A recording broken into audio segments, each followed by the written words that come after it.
샬롬, 새해를 시작한 지 보름이 지났습니다. 하지만 한 번도 대면하며 속회 예배를 드리지 못했는데요. 드디어 다음 주는 우리가 그립고 보고 싶었던 얼굴을 마주보며 속회 예배를 드릴 수 있을 듯 합니다. 오늘 힘차게 찬송가 405장을 부르시면서 1월 17일 속회 예배를 하나님께 드리겠습니다. 찬송가 405장입니다.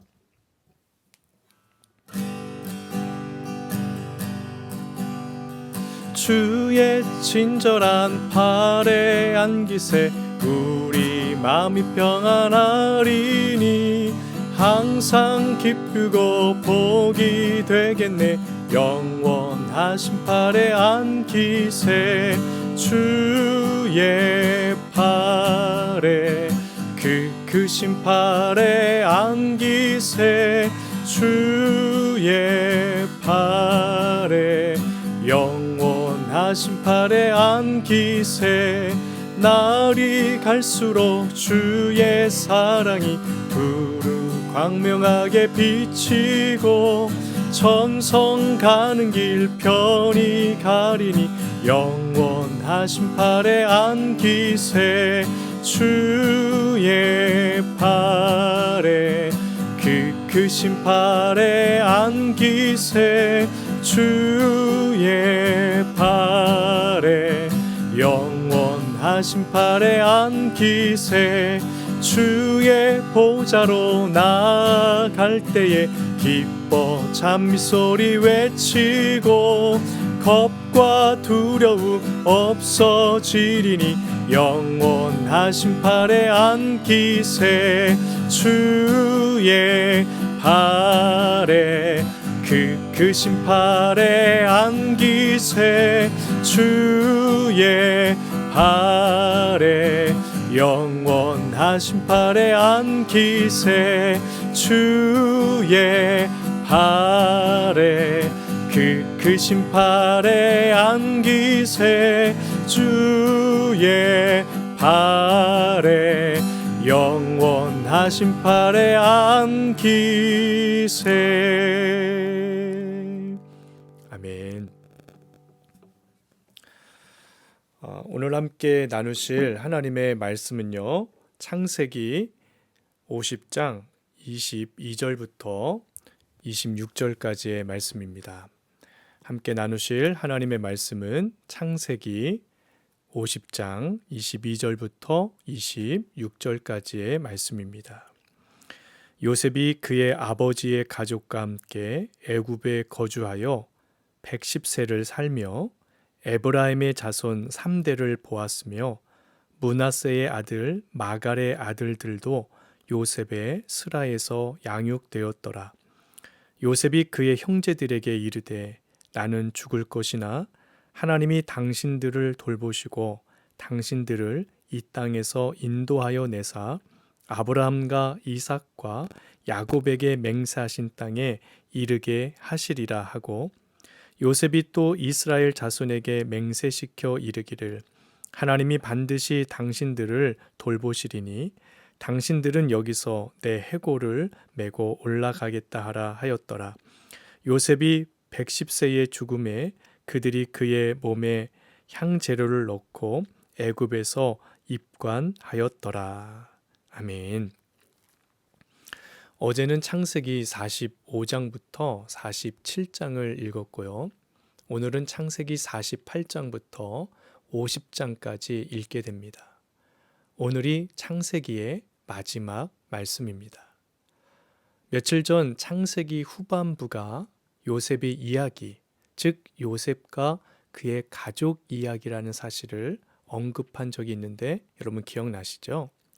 요셉의 가정 이야기, 어떻게 마무리되고 있는지 오늘 살펴보겠습니다.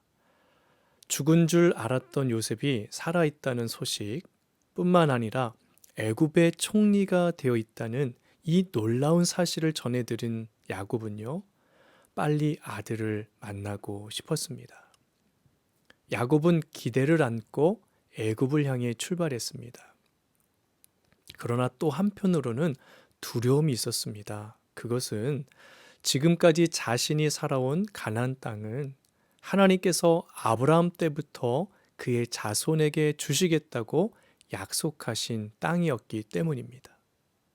비록 흉년의 상황이지만 하나님의 꿈과 약속이 담긴 가나안을 떠나도 되는지에 대해서 머뭇거리며 두려워하고 있었던 것입니다. 그때 하나님께서 야곱에게 찾아오십니다. 그리고 말씀하시죠. 창세기 46장 3절에서 말씀하십니다. 나는 하나님이라. 내 아버지의 하나님이니 애굽으로 내려가기를 두려워하지 말라. 내가 거기서 너로 큰 민족을 이루게 하리라. 하나님은 아브라함에게 주셨던 또 다른 약속, 곧 그의 후손으로 하여금 큰 민족을 이루시겠다는 약속을 애굽 땅에서 이루실 계획을 가지고 계셨던 것입니다. 온 가족이 마침내 애굽으로 이주했습니다. 이렇게 되기까지는 많은 노력들이 있었습니다. 몇십 년 동안 붙잡고 있던 집착에 가까운 사랑을 내려놓으며 고통스러워했던 야곱이 있습니다. 또 38장을 보면 한 가정의 가정이 되어 가정이 무너지는 경험을 하고 나서야 아버지 야곱을 이해할 수 있었던 넷째 아들 유다의 눈물의 중재가 있었습니다. 무엇보다도 형들에게 버림받았다는 그 가슴의 응어리를 믿음으로 이겨내고 사랑으로 열매 맺게 한 요셉의 노력이 없었다고 한다면 이와 같은 대화합의 역사는 아마 없었을 것입니다. 야곱의 가정은 이렇게 긴 어둠의 터널을 통과하며 성숙해졌습니다. 긴 시간 동안 이 가정과 동행하셨던 하나님께서는 결코 단념하지 않으셨습니다. 기다리셨습니다. 이 가정을 통해서 이루실 구원의 역사를 준비하고 계셨습니다. 사랑하는 여러분, 나 자신만 보아도 하나님은 기다리십니다. 내가 성숙해질 때까지 기다리십니다. 넌 아직도 그 모양이니? 내가 얼마나 더 기다려야겠니? 너 이제 안 되겠다. 내가 이런 대우 받고자 십자가 진 줄 아니? 이렇게 말씀하시지 않고 내가 깨지고 부딪히고 터지며 성숙하고 다듬어질 때까지 결단코 포기하지 않으십니다. 버리지 않으십니다. 하나님은 지금도 나와 내 가족이 그리고 전도의 대상자들이 이렇게 돌아오길 기다리고 계십니다.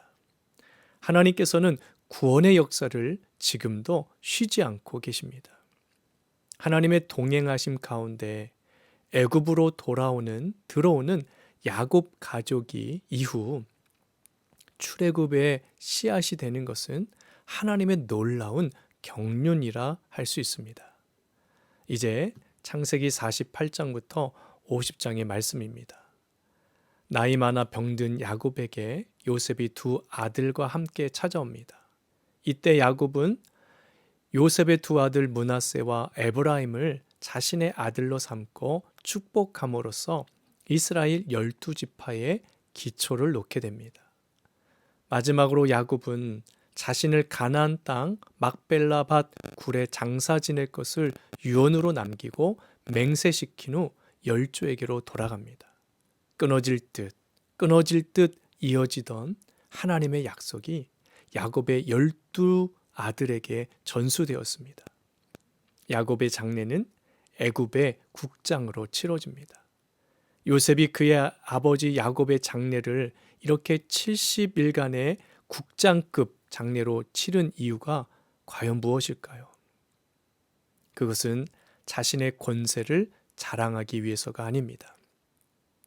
야곱의 가족들은 물론이고 애굽에 있는 히브리인들은 영원히 애굽에 머물러 살 사람이 아니라 언젠가는 가나안으로 돌아갈 사람들이라는 것입니다. 이것은 곧 출애굽의 예행 연습이었습니다. 아브라함의 유언은 이삭의 비전이었으며 이삭의 유언은 야곱의 비전이었습니다. 또 야곱의 유언은 요셉의 비전이었고 요셉의 유언은 그 후손들에게 출애굽의 비전이 되었습니다. 사랑하는 여러분, 우리의 모든 가정들이 믿음의 다음 세대로 이어지기를 바랍니다. 자녀들이 하나님의 비전이 되기를 축복합니다. 이제 창세기의 야곱과 요셉, 이 두 사람의 죽음으로 족장 시대가 마감되었습니다. 모세를 통해 이어나갈 출애굽기 이후 민족 시대가 시작이 될 것입니다. 출애굽기도 기대하셔도 좋습니다. 하나님의 말씀을 통독하고 그 말씀을 사랑하여 믿음의 다음 세대가 일어나는 가정과 교회 그리고 모든 속회들이 되어지기를 간절히 축복합니다. 이 시간 우리 찬송가 442장을 부르시면서 준비한 예물 봉헌하겠습니다. 442장 저 장미꽃 위에 있을 함께 찬양하겠습니다. 442장입니다.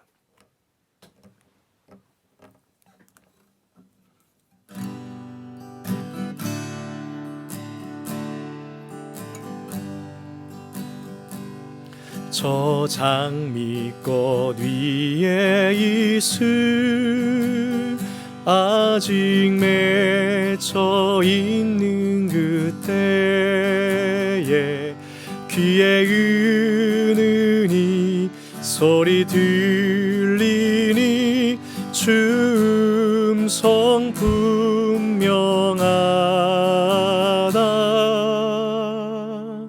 주님 나와 동행을 하면서 나를 친구 삼으셨네.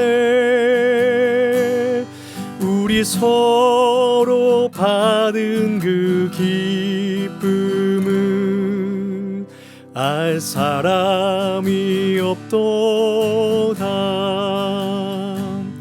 그 청한 주의 음성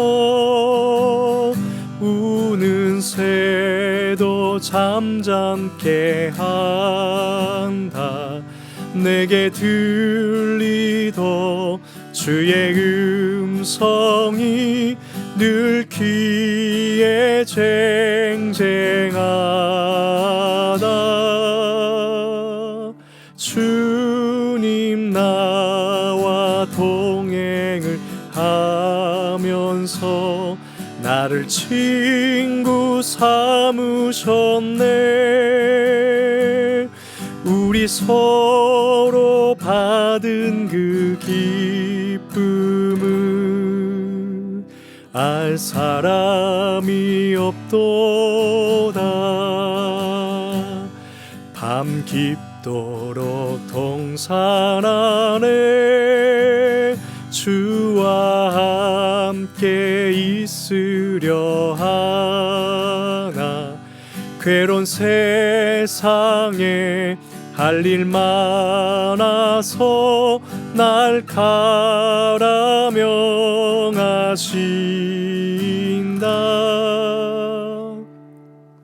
주님 나와 동행을 하면서 나를 친구 삼으셨네. 우리 서로 받은 그 기쁨은 알 사람이 없도다. 할렐루야. 우리 예수님께서 가르쳐 주신 기도로 속회 예배를 마칩니다. 하늘에 계신 우리 아버지, 아버지의 이름을 거룩하게 하시며 아버지의 나라가 오게 하시며 아버지의 뜻이 하늘에서와 같이 땅에서도 이루어지게 하소서. 오늘 우리에게 일용할 양식을 주시고 우리가 우리에게 잘못한 사람을 용서하여 준 것 같이 우리 죄를 용서하여 주시고 우리를 시험에 빠지지 않게 하시고 악에서 구하소서. 나라와 권능과 영광이 영원히 아버지의 것입니다. 아멘.